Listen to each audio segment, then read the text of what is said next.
जय जय रघुवीर समर्थ. बघा, समर्थ म्हणतात की आयुष्यात प्रत्येक गोष्ट आपण विकत घेऊ शकत नाही. आयुष्यामध्ये पुण्याई, सुख, शांती, समाधान हे आपण विकत घेऊ शकत नाही. समर्थ म्हणतात की हे आपल्याला आपल्या बोलण्याने, आपल्या वागण्याने, आपल्या व्यवहाराने आणि आपल्याला उत्तमाच्या कर्माने हे आपल्याला प्राप्त करून घ्यावं लागेल असं समर्थांनी आपल्याला ते सांगितलं.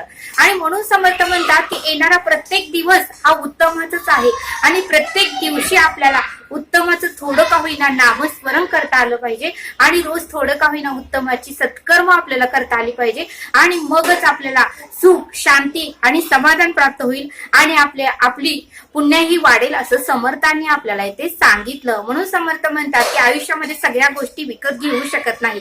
ते आपल्या व्यवहाराने, आपल्या वागण्याने, आपल्या बोलण्याने आणि आपल्या उत्तम कर्मानेच आपल्याला ते प्राप्त करून घ्यावं लागेल असं समर्थांनी आपल्याला इथे सांगितलं. जय सद्गुरू.